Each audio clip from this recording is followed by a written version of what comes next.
ఎందుకు నేను ఈ మాటలన్నీ కూడా ఎందుకు చెప్తా ఉన్నానంటే, మేనిఫెస్టో అన్నది ఎందుకింత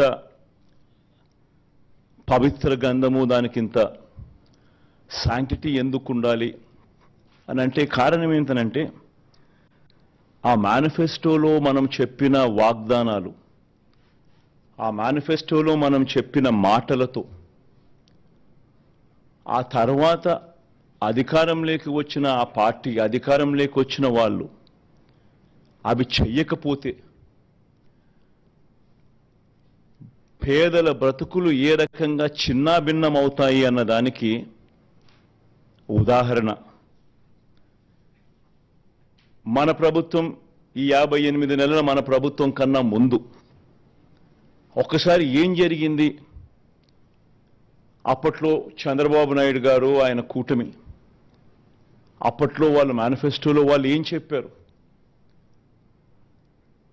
వాళ్ళు చేయని కారణంగా ప్రజల బ్రతుకులు ఏ రకంగా చిన్నాభిన్నమయ్యాయి అన్నది ఒక్కసారి గమనించాల్సిన అవసరం కూడా ఉంది. ఈ డాక్యుమెంట్ బహుశా మీ అందరికీ కూడా చూసే ఉంటారు. ఎందుకనంటే ఈ డాక్యుమెంటు ముఖ్యమైన అంశాలు అని అంటూ 2014లో సాక్షాత్తు ఇదే ముగ్గురు, ఇప్పుడున్న ముగ్గురే కూటమిగా ఏర్పడి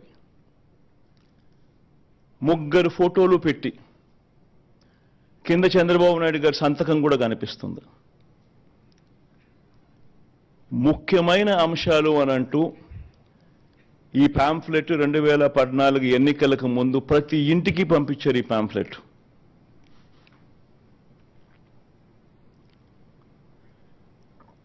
ప్రతి ఇంటికి పంపించిన ఈ పాంఫ్లెట్ను చూసి వీళ్ళిచ్చిన టీవీలలో వీళ్ళిచ్చిన అడ్వర్టైజ్మెంట్లను చూసి, అప్పట్లో ఈనాడులో చూస్తే, ఆంధ్రజ్యోతిలో చూసిన, ఏబిఎన్లో చూసిన, TV5లో చూసిన అడ్వర్టైజ్మెంట్లు కూడా ఊదరగొట్టేవాళ్ళు.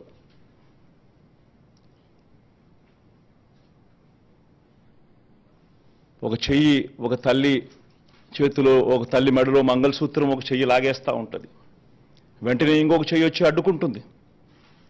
బాబు వస్తున్నాడు, బ్యాంకుల్లో పెట్టిన బంగారం ఇంటికి వస్తుంది అని అడ్వర్టైజ్మెంట్.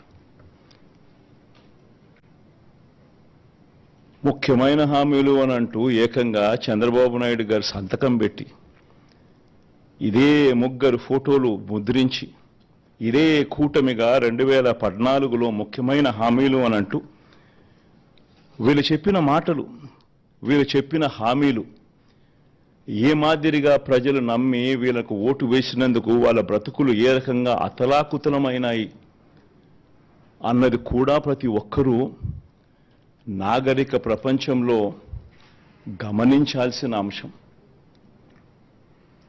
ఎందుకనంటే ఒక రాజకీయ నాయకుడు, ఒక రాజకీయ పార్టీని నమ్మి ప్రజలు ఓట్లేస్తారు. వాళ్ళు చెప్పే ఈ మేనిఫెస్టోను చూసి ప్రజలు ఓట్లేస్తారు. వేసిన తర్వాత అది ఇంప్లిమెంట్ కాకపోతే వాళ్ళ బ్రతుకులు ఏమవుతాయని కనీసపు ఆలోచనలు కూడా లేకుండా రాజకీయాలు చేయడం మొదలు పెడితే బ్రతుకులు ఎలా ఉంటాయి? ఇందులో చెప్పిన ముఖ్యమైన అంశాలు, రైతుల రుణమాఫీపై మొదటి సంతకం చేస్తానన్నారు. మరి 87,612 కోట్ల రూపాయలు రుణమాఫీ అయిందా?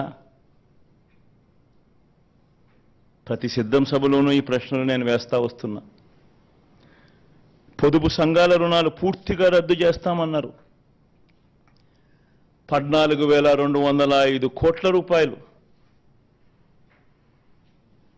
డ్వాక్రా సంఘాలకు, పొదుపు సంఘాలకు రుణాలు మాఫీ చేస్తామన్న సొమ్ము ₹1 మాఫీ చేశారా? ఇంకా ముందుకు పోతే వీళ్ళ ముఖ్యమైన హామీలంటూ ఇంకా ముందుకు పోతే ఆడబిడ్డ పుట్టిన వెంటనే మహాలక్ష్మి పథకం కింద 25,000 రూపాయలు బ్యాంకులో డిపాజిట్ చేస్తామన్నారు.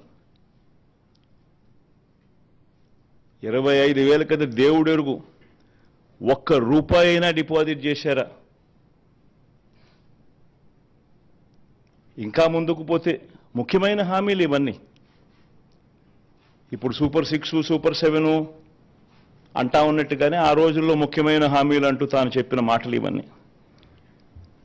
ఇంకా ముందుకు పోతే ఇంటింటికి ఒక ఉద్యోగం ఇస్తాం, ఉద్యోగం ఇవ్వలేకపోతే ఇంటింటికి నెలకు 2,000 రూపాయలు నిరుద్యోగ భృతి, 5 సంవత్సరాలు అంటే 60 నెలలు ఇంటూ నెలకు 2,000 రూపాయలు అంటే 1,20,000 రూపాయలు. ఏ ఇంటికి ఇచ్చారు 1,20,000 రూపాయలు? పిల్లల జీవితాలతో ఆడుకున్నారు. అర్హులైన వారందరికీ 3 సెంట్ల స్థలం, పక్కా ఇల్లు అన్నారు, కట్టుకునేందుకు పక్కా ఇల్లు అన్నారు. 3 సెంట్ల స్థలం కదా దేవుడు ఎరుగు, కనీసం 1 సెంటు స్థలమైనా ఏ ఒక్కరికైనా ఇచ్చారా? ముఖ్యమైన హామీలు ఇవన్నీ. నేను చదివే ప్రతి అంశము కూడా ఆయన సంతకం పెట్టి 3 ఫోటోలు పెట్టి ఇంటింటికి పంపించిన ఈ పాంఫ్లెట్లో నుంచి ముఖ్యమైన హామీలు అని అంటూ వీళ్ళు రాసిన హామీలే నేను చదువుతా ఉన్నా.